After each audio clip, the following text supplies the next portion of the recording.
Hello, everyone. Welcome to Barca News. It is November 18th, 2024, and Ansu Fati's surgeon has talked about the real reason why Ansu Fati is injured or keeps getting injured.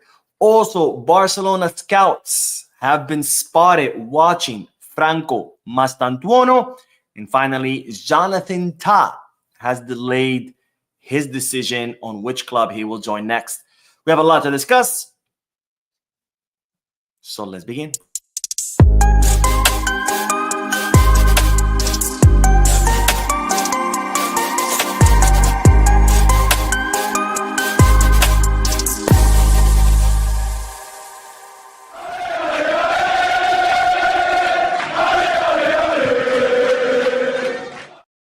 Hello, everyone. Welcome to the channel. My name is Mo. This is the Barca News live podcast where we not only discuss Barcelona news, but where I also get to interact with you lovely people in the chat section by reading your comments, answering your questions, and getting that discussion going. And of course, this is on Mondays, Wednesdays, and Fridays. For those of you who'll be watching when the podcast ends, I will be putting timestamps in the description and chapters in the timeline in case you do want to skip through the discussion and just get to the news. Having said all that, make sure to hit that like button, subscribe to the channel, drop a comment. If you are looking for any Barcelona jerseys or merchandise, make sure you hit the Gold Kids Kit Bag of Fanatics. If you're looking to place any sports bets, make sure you hit the Bet Us. All links are in the description. If you click on them, you'll be supporting this channel, but you'd also be helping yourself because you do get access to discounts, offers, and deals.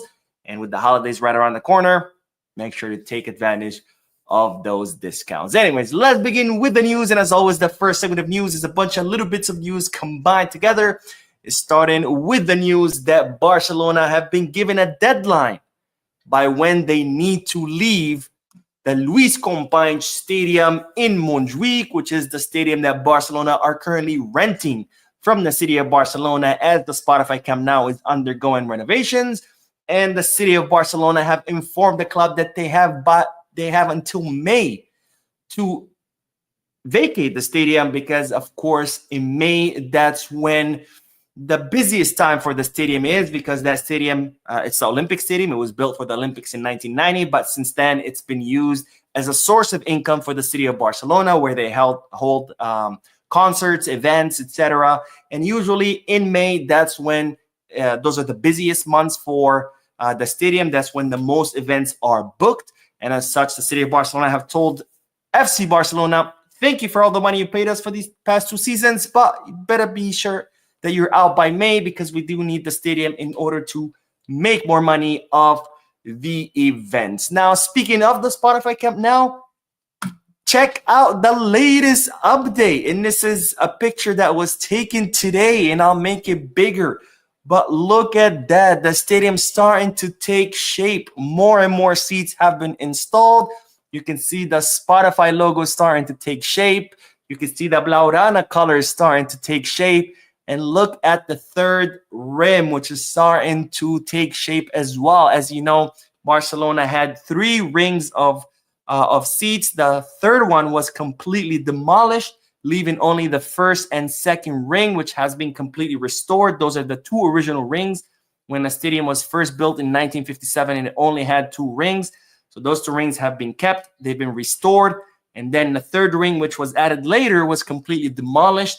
And now they're building a third new ring. And as you can see, the metal beams are starting to rise in order to start building the third ring, which of course will not be ready until 2026, which is when the Spotify Camp Nou will be complete. Now, Barcelona had plans to go back to the Spotify Camp Nou by the end of this year, more specifically the Atletico Madrid match, which is on the December, I think, 22nd or 21st, if I'm not mistaken. But of course, UEFA rules prevent clubs from switching stadiums during the group stages. So if Barcelona had gone back to the Camp Nou, that meant that they would have to play La Liga matches in the Camp Nou and the Champions League matches at Montjuic. So instead, Barcelona decided to delay their return until next year when the Champions League group stage matches are over. That way they can play all their matches at the Camp Nou, not have here and not have there. But it looks like either way, Barcelona will have to get out of Montjuic by May because the deadline set by the city. But of course, hopefully that won't be a problem, and Barcelona will be back at the Camp Nou before that. Now, when Barcelona go back to the Camp Nou, it's only going to be 60% capacity, so only 60,000 people will be allowed in the stadium. But again, by 2026, the stadium will be complete, and by then it will be over 100,000 people capacity, which will be one of the biggest, if not the biggest stadiums in all of Europe. Now, the last bit of news in this segment is bad news, or could be bad news, because Frenkie de Jong has been released by the Netherlands training camp. As you know, Frenkie de Jong suffered an ankle injury last season against Real Madrid. He was out for 6 months. He came back in October. He had been playing a few matches here and there with Barcelona, a few minutes here and there. He got called up to the Netherlands training camp during this FIFA international break. He did play in that match against Hungary, where Netherlands won 4-0. And after the match, he gave those statements, which I discussed in a previous video, saying that he still didn't feel 100%. And well, now he has been released by Koeman, and Frenkie de Jong will travel back to the city of Barcelona. Well, he will undergo medical exams tomorrow to see what's going on. Hopefully it's not an injury, but we will find out tomorrow what it is. We'll find out whether he was just released because Koeman is trying to, protect him, or whether he was released because he has suffered an injury again. Hopefully it's the former and not the latter, but we will find out more tomorrow. And it's not looking good. But again, hopefully it's not an injury. Hopefully Koeman just released him out of precaution. Anyways, let's do the chat section, and then we will talk about Ansu Fati. Speaking of injuries, because his surgeon has talked about the real reason behind Ansu Fati's series of injuries during this season. Now, Java the Hut says, I love Barca, but I don't understand why Fati, who's always injured, had chances, can't deliver, stays at Barca, while someone like Roque, who never had a real chance, was thrown out of the club in a flash. Well, you're comparing apples to oranges. First of all, we've all seen what Fati can do. Fati is extremely talented, very skilled player. Before his injuries, he was absolutely killing it. Roque, he never really did that at Barcelona. So that's one. Second reason, you're talking about a kid who was a La Masia product, someone who has been at the academy since he was a little kid, someone who grew up in the club, and someone who cost us €0. Roque is not a Masia product, and Roque cost us 30 million fixed, possibly 30 million in variables, which most likely are not going to be paid if Barcelona end up offloading Roque. So the two are not the same. One has proven himself, the other one hasn't. One didn't cost us anything, the other one cost us a lot, right? And when you pay a lot of money for a player, you expect them to perform right away. And if they don't, they need to go. That's why you paid a lot of money. That's why you paid a premium for them, to expect them to perform. Someone who costs you nothing, you can afford to give them time to develop, right? For example, let's say a player costs you, 100 million for 5 seasons. That's 20 million per season that you're paying in transfer fee. Then there's the salary. Let's say they get a salary of 10 million. That's 20 million gross for Barca, 10 for the player. That's 40 million euros a year that you're paying for the player. He better start performing immediately. Because if you say, I'm going to give him a season or two to adapt, you just wasted 80 million euros on adaptation. That's not okay. If you pay a premium for a player, that player better perform on day one, because you just paid a lot of money for him and you're paying a lot of money every season. You don't have the luxury of just waiting. Let me see when he starts performing. When you don't spend anything on a player, now you can afford to give him time to adapt, because you're not spending money, right? You're not dividing that transfer fee per each season. He's not costing you anything besides his salary. So that's why. Again, you're comparing apples to oranges. If you were comparing perhaps Vitor Roque to Rafinha, that's a more close comparison, right? Because the two didn't come through the Masia. The two cost us a lot of money. Rafinha, we waited 2 seasons for him to perform. Roque, we didn't. That's more a fair comparison rather than comparing Ansu Fati to Vitor Roque. All right, let's see. Larry says, hi, Mo. I hope you had a great day. I really wish to hear your take on this. Watching the way Rafinha plays, it's obvious that he feels better at the center. What if he's the 9 we're looking for? He's not the 9 we're looking for, because Rafinha is not a 9. Rafinha can play as a winger, can play attacking midfielder. The qualities to be a 9 are completely different. So no, he's not the 9 that we're looking for. But Rahim says, why not sell Frenkie and promote G. Fernandez and Unai Hernandez? I think it's time, because in order to sell a player, and I've explained this a million times, the player has to want to, right? Players are not chattel. They're not property. They're not slaves. You can't just be like, I'm just going to sell you and buy. The player has to agree to leave. Frenkie so far has refused to leave for 2 years in a row. Remember, Alemania tried to offload him 2 summers ago. Last summer, there were talks again of Barcelona offloading him.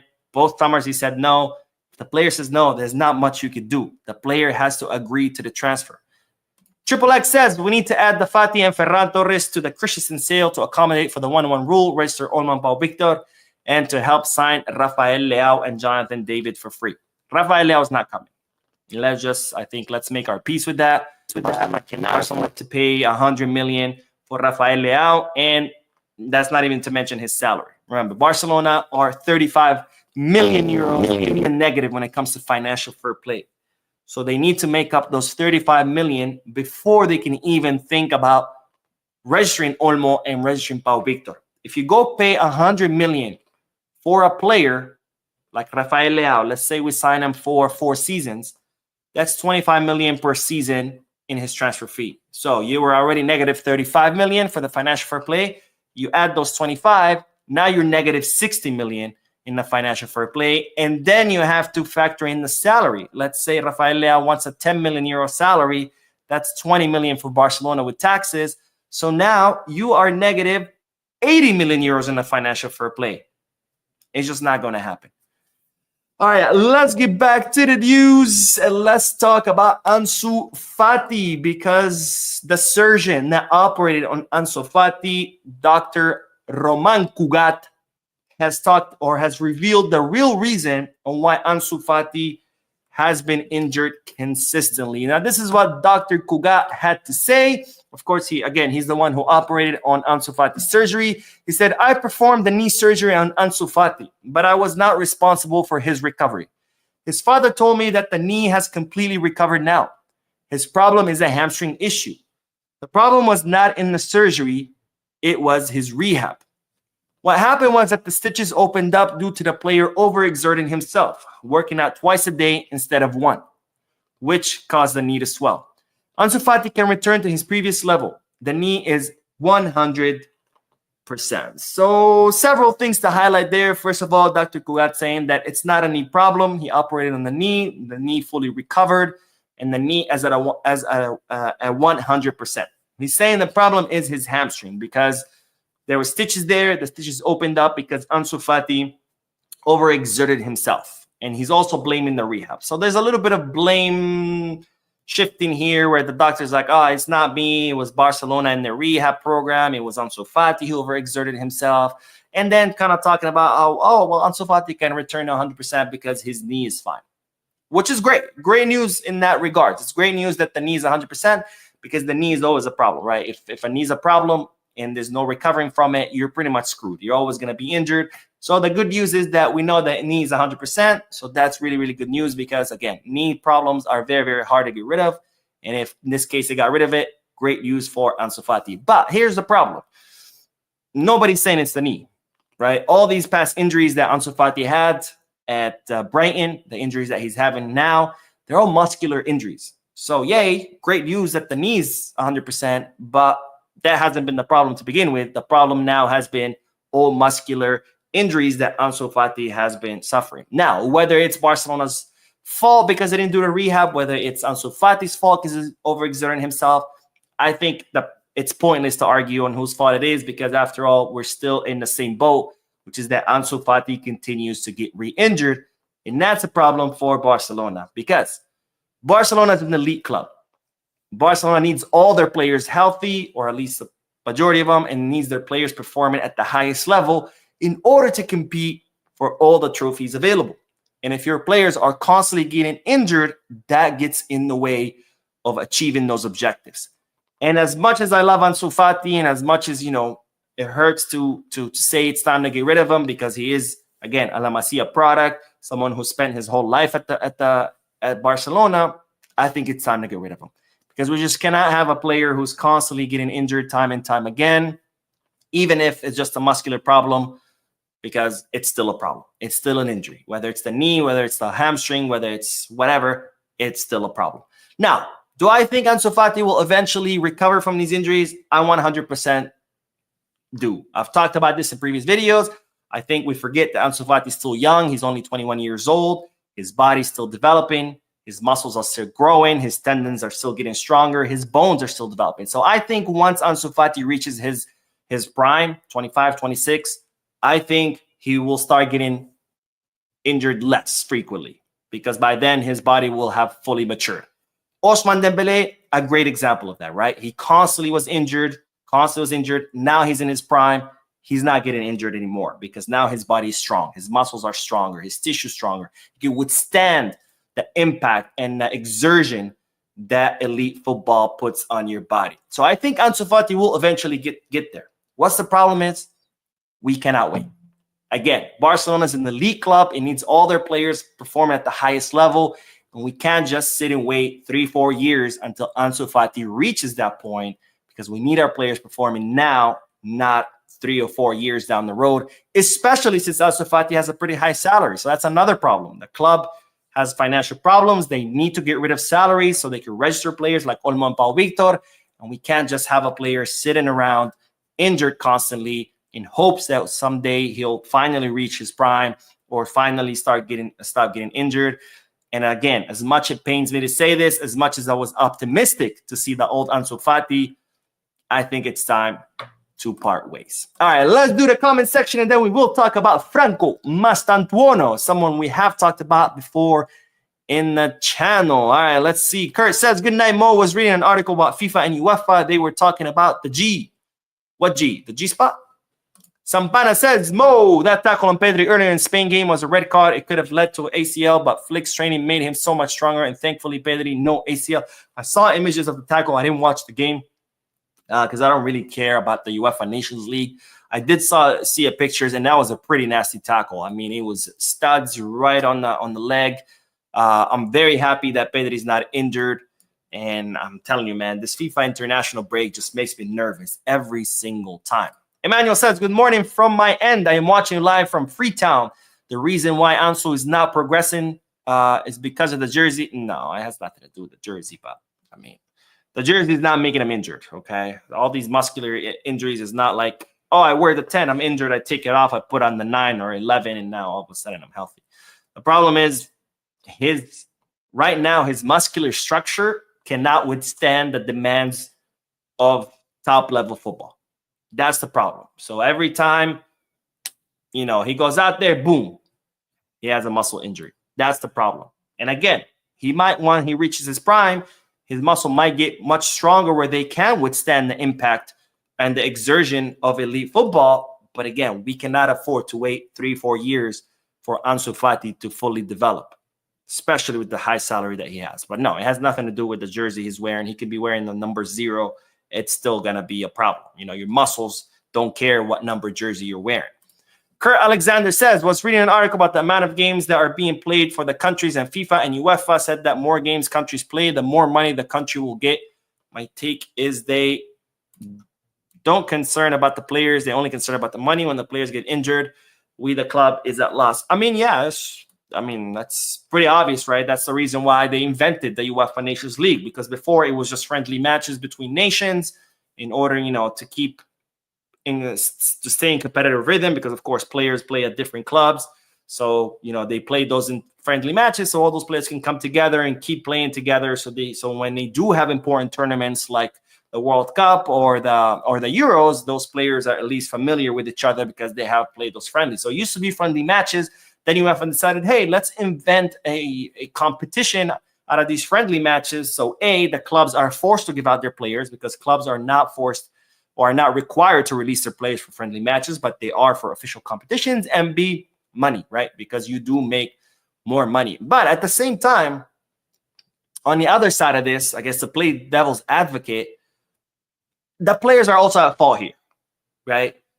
And the reason why I say this is because these players are constantly demanding higher and higher and higher salaries and signing bonuses and all kinds of variables and blah, blah, blah. And they want to make more and more money. And here's the thing. The more money these players want to earn, the more money these clubs have to fork out. And the more money these clubs have to fork out, the more money they need to make in order to pay these salaries. So how do you make more money as a club? More matches, more Champions League matches, more Copa del Rey matches. Not really more La Liga matches because you can't extend unless you add more teams to first division. But it's like, it's all connected, right? It's all a vicious cycle. Players want more money, so then you have to invent more competitions so you can make more money to pay these players more money. More competitions means the players want even more money, which again, it means more matches in order to be able to pay these players the more money they are asking for. So I think it's a vicious cycle. It's unfortunate because we're seeing injuries left and right, ACLs being torn left and right because the calendar demands are too high. But at the same time, the players do play a part at this because, you know, when you want to earn 50, 60, 80 million euros a year, that money has to come from somewhere. And where is it going to come from? By playing more matches.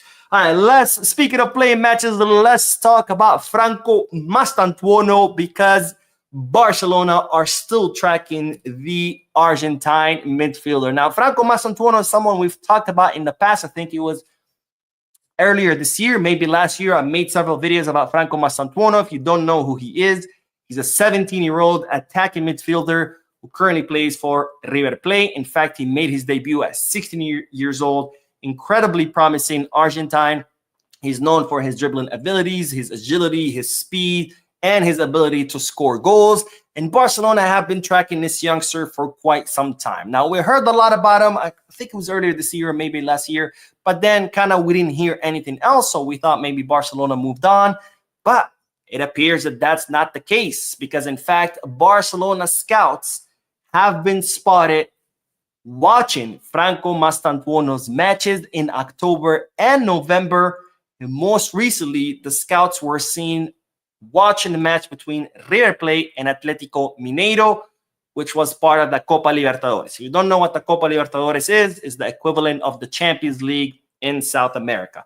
So Barcelona scouts are still going to matches to watch Franco Mastantuono, which of course means that Barcelona are still keeping track of this player, with maybe the possibility of being interested in signing him. Now, of course, Franco Mastantuono is only 17 years old. He won't turn 18 until next year in August, to be more specific. So, of course, he wouldn't be able to make a move to Europe until next August when he turns 18, because as you know, per FIFA rules, if you're going to sign players from outside of Europe, they have to be 18 years old. That's a rule that they pass in order to prevent child trafficking. Now, there are plenty of clubs interested in Franco Mastantuono. There's Real Madrid, who have been in contact with his agent. There's also plenty of clubs in the Premier League who are also interested in Franco Mastantuono. And again, it seems that Barcelona are still keeping tabs on him. Now, if I have to venture and make a guess, I don't think maybe this will be a high priority for Barcelona because, again, he's an attacking midfielder. Barcelona have a plethora of midfielders, not to mention, given so many clubs being interested in the player, there's going to be a bidding war. River Plate is going to look to make the most money possible. And when you're trying to compete against clubs from the Premier League or Real Madrid, it just becomes very difficult. That doesn't mean that Barcelona might not be able to sign him, but it doesn't look the most promising signing because, again, not a priority price-wise and everything. But just know that Barcelona are still keeping tabs on the promising Argentine midfielder, Franco Mastantuono. All right, let's get back to the comment section, and then we will talk about Jonathan Tah, which at this point, I'm sick and tired of talking about him. All right, let's see. Barian says, yo, Mo, 2 a.m. in South Africa, and I'm here, bro, because it's worth it. Is it agreed that Ansu should leave now along with Frenkie? Also, I think we should still get Nico, even though Deco seemed to have closed the door. Well, thank you, my friend, for staying up so late or staying up so early to watch the live stream. I really appreciate it. Also, thank you for your comment. As far as Ansu and Frenkie, I did see some articles saying that it's agreed they're going to leave. There's nothing confirmed. I think it's too early probably unless Barcelona tries to get rid of him during the winter transfer market. But so far, nothing confirmed, or at least that I've been able to confirm on my end. As far as Nico, again, I made 2 videos about this. Deco was very clear. He's like, oh, it's done deal. The ship has sailed. We wanted him here, but he didn't come. But now it seems that the club are actually filtering to the press a completely different version. And we've seen this before, right? Deco gives us tells us one thing, Laporta tells us another, people at the club tells us another thing, and it's like nobody can agree on what the message is. But people at the club are confirming that no, even though Deco said Nico is not a consideration anymore, he actually is, and in fact, he's the main target for Barcelona out of necessity, because Barcelona, Deco and Flick have met. They've decided that the left wing is a priority, that it's still a weakness in the team. So they want a left winger. That's the number one priority, is a left winger. Who are the options? Leao, we can't afford. Kvaratskhelia, we cannot afford. Nico is the only option that we can afford. So Barcelona is still considering Nico, not just out of necessity, but also because of the club's financial situation. The Matrix says, nope, no bias, not saying they should start, but even on the bench, you tripping. I think you're talking to someone else. I don't think you're talking to me. The Matrix says, plus with the form Balde and Fermin start season, would they deserve a space in that team? I'm guessing you were having a conversation with someone else, because I still don't understand exactly what you're talking about. McBarca says, Ansu should lower his salary to save himself, but the chances of Barca using that is easily to easily sell him are high. My boy is cooked. I mean, yeah, technically Ansu could agree to a salary reduction so he can stay at Barcelona, but I think at this point, Barcelona, I don't think they're going to want a salary reduction. You know, Barcelona tried to get rid of him this past summer because his loan to Brighton was a complete failure. But Flick said, hold on, let me try him out. Let me give him another chance. Maybe I can recover him. Flick has been unable to do that. So I think by next summer, Barcelona's probably going to be like, look, man, I'm sorry. We sent you, you had your surgeries, everything. We tried you out. You kept getting re-injured. We sent you to Brighton to give you more chance. Injury again. We kept you under Flick to see again more injuries. I think he's had plenty of opportunities. So I think by next summer, probably Barcelona's going to be like, sorry, man, but you need to go because you've had plenty of chances, right? All right, let's see. Triple X says, Alex Baena is better than Fermin. Stop being Barca biased. That's why he's a bench player. Baena is technically better than Fermin. I mean, Fermin is not a bench player because Baena is better than him. That wouldn't make sense. Baena plays at another team. Fermin is a bench player because, well, we have other midfielders ahead of him. That doesn't mean Fermin is bad. It just means we have better player than him. You know, Pedri, Casado, Olmo, given their current form, there's not many players right now in all of Spain that can bench any of the three of them. You know, I don't think if Alex Baena came to Barcelona, I don't think Alex Baena could bench any of these three. Just impossible. So it's not whether, I don't think it's a logical argument to say Baena is better than Fermin because Fermin is a bench player, because if Baena comes, he's going to be a bench player too. There's no way Baena could bench Casado, Pedri, or Olmo. Just no way. Tapelo says, how about we stick to being fans and not suggest who should be bought or sold and let Flick work on the players we have? I mean, the two are not mutually exclusive. You could be a fan and also suggest who should be bought and sold. It's not like one or the other. Like, you're either a fan or you either suggest. You know what I mean? Anyways, let's do the last bit of news, since you did mention players being bought and sold. But we do have to talk about Jonathan Tah, which by now I'm tired of talking about this guy. But it looks like we're going to be talking about him for quite some time. Now, as you know, Jonathan Tah, his contract expires at the end of the season with Bayer Leverkusen. He has decided his chapter at the Bundesliga club is over, and he's looking for a new destination. As such, Barcelona considered signing him this past summer to try to, maybe get a discount since it was his last year. Bayer Leverkusen wanted too much money, so Barcelona said, never mind, we'll just wait for him until he's a free agent. And then Deco gave that interview saying that Barcelona are not interested in Tah anymore. But the next day, we found out that Andreas Christensen is actually considering leaving because he sees that he's not going to have a primary role. He's getting older. He still has good market value. So Christensen is like, it's better if I go to another club while my market value is still high and where I can have a primary role rather than a secondary role at Barcelona, because right now, the way Kouarsi and Inyu are playing, there's no way Christensen can bench either. So given that now it seems that Christensen wants to leave, Jonathan Tah is once again in play, right? Because Barcelona might want to replace Christensen with Jonathan Tah, given that he's 28, has plenty of experience, would be a free agent. It would make total sense. Now, what's the new development? The new development is that Jonathan Tah has decided to delay his decision. and he has now stated that he will announce his decision or make up his mind at the beginning of 2025. Now, there are plenty of clubs interested in Jonathan Tah. Bayern Munich, one of the main contenders, they've already reached out to his agent. Barcelona, again, right there in the mix. Looks like Flick likes him, and Barcelona could go after him if Christensen leaves. And then there are plenty of clubs in the Premier League who are also interested in the player. Oh, and then there was Real Madrid, who are looking for center backs desperately in the market because Militao just tore his ACL again.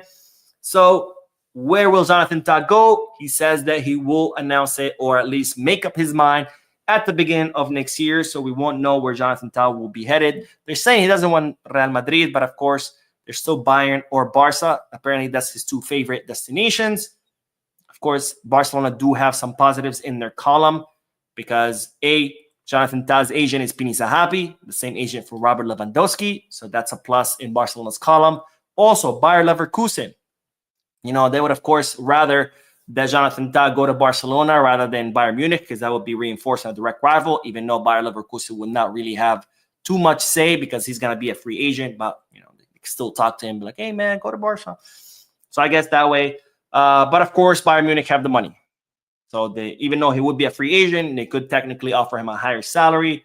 We'll have to wait and see because, again, he's not going to make up his mind or announce his decision until early 2025. All right, let's do more comments and then we will end the live stream. And then later tonight, I will be uploading a video because there's more news, believe it or not. Even though it's international break, Barcelona does not stop. Street Fighter says, hey, Mo, what do you think about Brian Zaragoza? He have been cooking us for 2 years now, but to get him 10 million, it will be a steal, and he can also play both wings. Brian Zaragoza is someone that Barcelona did consider this past summer on loan. Of course, he's a Bayern Munich player. If he continues cooking, I don't see Bayern Munich wanting to get rid of him. Probably they'll recall him and try to use him himself. And even if they do try to sell him, Bayern Munich are very tough negotiators. So they're gonna want decent amount of money for him. I like him, Brian Zaragoza, but I don't think he's necessarily it. I feel like Brian Zaragoza is more of a player for a team like Osasuna. Right, we forget that a lot of times. What we forget, especially like when talking about players who are killing it with mid-table teams, is that there is levels to this game. Right, you could be great at a bottom of the table team, but then you move up to a mid-table team and you suck. Or you could be great with a mid-table team and then you make it to a top table team and you suck. Right, we've seen it time and time again. Players absolutely killing it at their clubs, smaller clubs. As soon as they make it to a bigger club, they disappear, and it's because there's levels to this. Right, there's some players are just meant to play at a certain clubs. I feel like Brian Zaragoza would not necessarily be a Barca level player. Maybe I'm wrong, but I feel like Osasuna is more like a team perfect for Brian Zaragoza. All right, let's see. Ismael says, Dani Rodriguez is back. Hansi should keep an eye on him and Arnau Pradas. Hansi's always keeping track of all the youngsters in Barca Athletic, both juveniles and cadetes. So I'm sure Hansi Flick will be watching him because, again, we do need someone for the left wing. So if, we can find the answer in the reserve team or in the academy, by all means, we can save ourselves some money. So I have no doubts that Hansi Flick will be watching him. And Blahorana Kule, what's up, my friend? Says, don't mess with Texas, Marcus. That's right, Blahorana Kule. You let him know. Kano Williams says, hey, Mo, have you heard of Nestori Irankunda? I think he could be a good fit at Barca Athletic. I have not heard of him. I will definitely check him out. So thank you for letting me know. And then Richard says, Mo, why can't Barca go for Liverpool Luis Diaz? Because he would cost a lot of money. Plus, of course, Liverpool, is not gonna just want to get rid of their main guy, right? Barcelona tried in the summer. They kind of had some talks with the agent, and then Liverpool came out and said, I don't think so. This guy's not for sale. And if he is, you better fork out a lot of money. So that's why, again, the club's financial situation, unfortunately, limits us to who we can sign. All right, let's see. Madaliso says, so we hope to get Nico in a January window then? No, since Nico decided to say Athletic Club de Bilbao, he's made it very clear that he wants to stay one more year at Athletic Club de Bilbao. He kind of wants to play, in Europe with his brother. and I don't think January he would come out. I mean, he's said it over and over again. I want to stay one more year, one more year, one more year. So my guess, if he does leave, is going to be not until the summer. And we do have an incredibly generous donation from Ferdinand, who says, "Hi, Mo. You remember I told you that Olmo was an excellent player and 60 million was not too much for him. I'm again here to say that Leao is super inconsistent. It's like having Dembele back. Nico is way more consistent than him." Well, first of all, thank you, my friend, for your donation. That was very, very generous for you, from you. And as far, I don't know if I would compare Leao to Dembele. I mean, don't get me wrong. Point is taken. He is inconsistent. Leao has had his inconsistent moments, but I don't know if I would compare him to Dembele. I think Leao is much, much, much more talented than Dembele, but I do agree that he is inconsistent. Now, as far as Nico Williams, he's also been inconsistent at times. So it's definitely tough, right? We're talking about two talented players. I think Leao is more talented than Nico, and both of them have been inconsistent. But I would lean more towards Nico Williams because of the price. 58 million euros, I think it's much, much better price to pay than 100, right? Plus, Nico Williams' salary will probably be lower because he's coming from Athletic Club de Bilbao, where he's not earning as much. So he's not gonna, he's not gonna be demanding a much higher salary. It goes in levels, it goes in degrees as far as how much more you earn. You don't go earning from 5 million to 20. You go from 5 to 7, then to 9, and then slowly work your way up. So salary is gonna be more affordable. The transfer fee is gonna be a lot more affordable. And Nico Williams is someone who's very familiar with Barcelona players. He's very, very close to Balde, to Lamine Yamal, to Pau Cubarsí, and that's important, right? Players getting along is very, very important. It's very important for the chemistry on the field, and it's very important for a relationship in the locker room. So I think that's why I would lean more towards Nico, just way more affordable. Plus, I feel he would be a better fit since he already knows and has played with many of the Barcelona players because he has played with them in Spain. So that's why I would lean more towards Nico.